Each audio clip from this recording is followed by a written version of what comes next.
The night began innocently enough, a gathering of friends seeking the thrill of a new board game. Little did we know, the innocuous-looking box that arrived on our doorstep would plunge us into a chilling tale of the supernatural. The cryptic board game, simply named Fate's Labyrinth, exuded an otherworldly aura. Its dark wooden surface was intricately carved with arcane symbols, and the playing pieces resembled miniature figures with hauntingly lifelike features. A parchment-like manual accompanied the game, its pages filled with instructions written in a language that seemed to shift and writhe. Curiosity outweighed our reservations, and we decided to embark on the enigmatic journey promised by Fate's Labyrinth.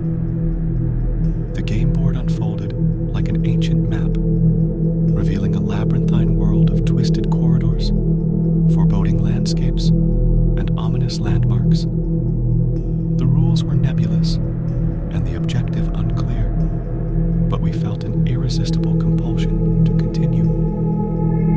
As the first moves were made, an unsettling hush enveloped the room. The air seemed charged with an energy both palpable and unnerving.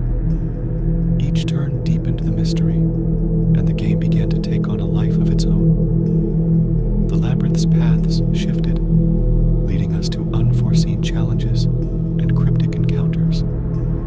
The eeriness escalated when the game started predicting our actions with unnerving accuracy. It foretold mundane events, like which friend would roll the highest number or who would draw a particular card. Laughter initially echoed through the room, dismissing the unease that lingered beneath the surface. However, the predictions took a dark turn. The manual, previously indecipherable, began revealing ominous messages about our futures. It detailed impending accidents, personal tragedies, and inexplicable misfortunes that left us paralyzed with fear. As we continued playing, the once jovial atmosphere transformed into a tense silence, broken only by the occasional gasp or nervous laughter. As midnight approached, we realized the severity of the situation. The friends who had initially reveled in the game's mysteries were now gripped by a shared anxiety. The air became oppressive, as if an unseen presence lurked in the shadows, observing our every move. The turning point came when the game hinted at the disappearance of one of our own. The manual cryptically described a scenario eerily similar to the room we were sitting in, detailing the vanishing of a player who would become lost in the labyrinth forever. The name mentioned was that of Jake, a friend who had been particularly engrossed in the unfolding events. A nervous tension settled among us as we turned our eyes to Jake, whose face had paled. Despite our assurances that it was just a game, an unnerving realization hung in the air. We were no longer in control. Fate's Labyrinth seemed to possess an influence beyond our understanding. As Jake hesitated to make his next move, the room plunged into darkness. The power outage was swift and absolute, leaving us shrouded in an impenetrable blackness. Panic set in as we fumbled for flashlights and candles, the dim glow casting eerie shadows on the walls. In the disorienting darkness, we heard a whisper, a voice that seemed to emanate from the very walls of the room. The voice spoke in a language both ancient and haunting, delivering a chilling message. One among you is now lost in the labyrinth, where reality and nightmare intertwine. Find him before the clock strikes 12, or lose him to the shadows forever. The air grew colder, and a sense of urgency seized us. The labyrinth on the board seemed to pulse with an ominous energy, its twisted corridors now mirroring the layout of our own homes. The game had transcended its boundaries, blurring the lines between reality and the supernatural.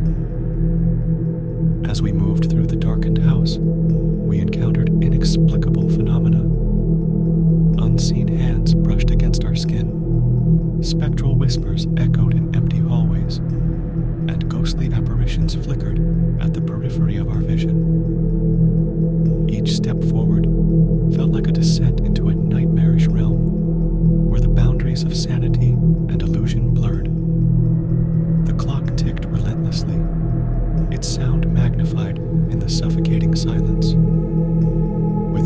passing minute, the urgency intensified.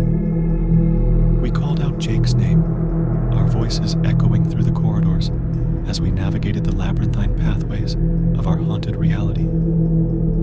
The game continued to play tricks on us. Doors opened to reveal unfamiliar rooms. Familiar objects took on grotesque forms, and time itself seemed to warp and twist. Reality became a tapestry of the bizarre, woven with threads of uncertainty and fear. As the midnight hour loomed, we found ourselves standing in the very room where we had begun our ill-fated game.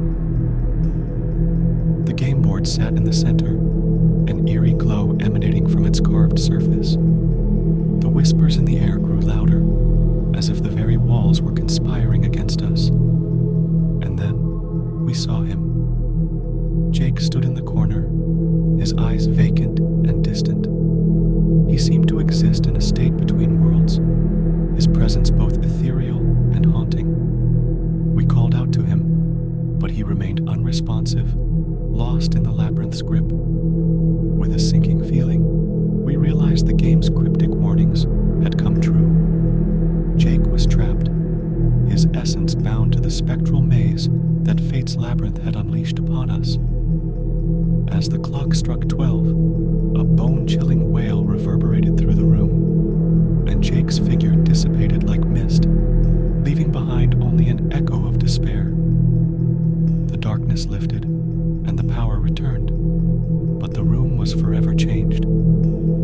Fate's labyrinth had claimed one of our own, leaving us to grapple with the aftermath of our ill-fated game.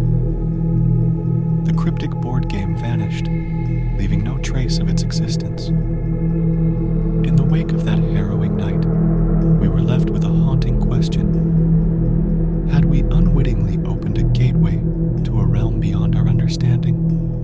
Or was Fate's labyrinth a manifestation of our deepest fears and darkest secrets? The missing board game became a cautionary tale, whispered in hushed tones among those who dared to recount the chilling events. The labyrinth's ominous presence lingered in our memories,